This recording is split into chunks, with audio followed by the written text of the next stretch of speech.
6 years ago, I passed my Harvard Master degree and founded this company called TEDxYouth to empower educators to be more innovative. And standing here reminded me about the first time I visited a school as the founder of my company. And the principal came to the school gate to welcome us. And she asked me, "Where is your boss, Teddy?" And I answered awkwardly, "I am Teddy." Apparently, I didn't look like a boss of a company who train teachers and support schools with curriculum innovation.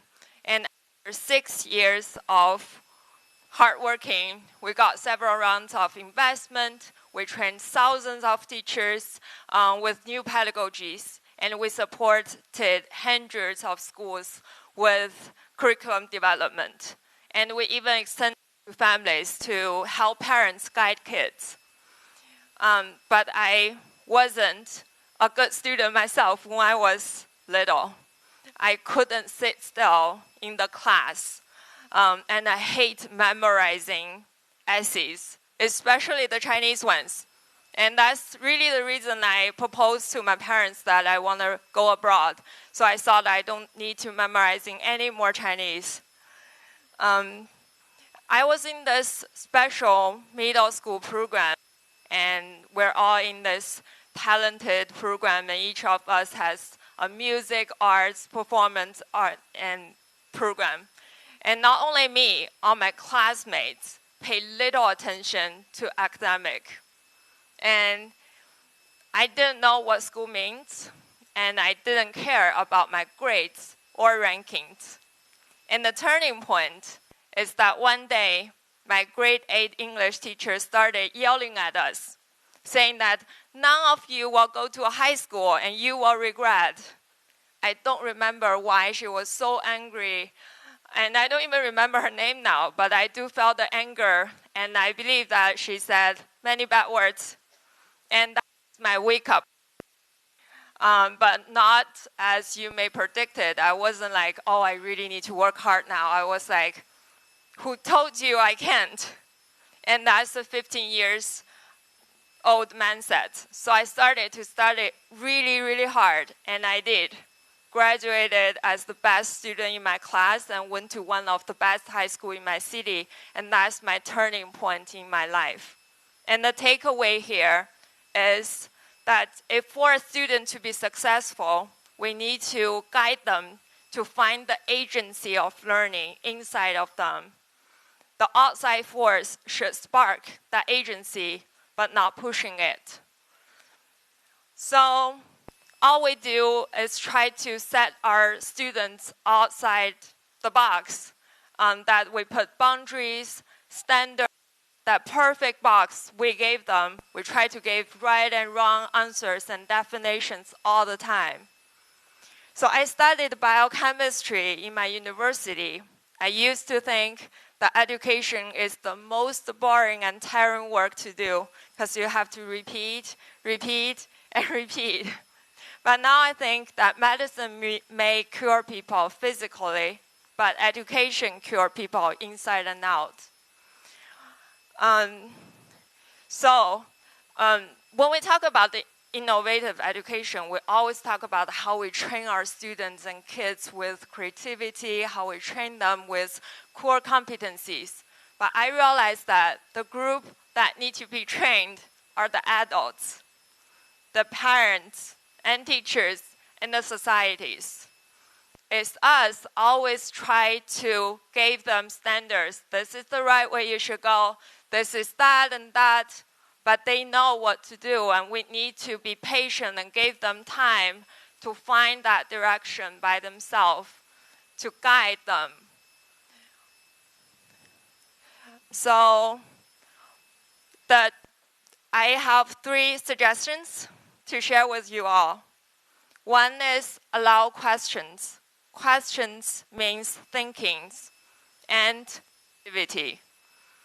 I love this research about paper clips. It's done in 1960s. I'm not sure if some of you ever heard about it. Let me ask you, how many ways can you think of to use paper clips? give you 1 second. I did 5 the first time I did it. And we tried to ask questions to our teachers for teacher training. The highest score now is 26. A group of researchers done this research, and they asked the same question to a group of 5 years old. Guess what's the average number of using paper clips for 5 years olds? 200. Maybe we can do this test at home. So, good luck with my clickers. All right, I have a chart from the American National Report Cards. And it says the questioning is dropping down starting from age 4. And the reading and writing skills are rising up with the age growing up. So that was the chart that I was going to show you.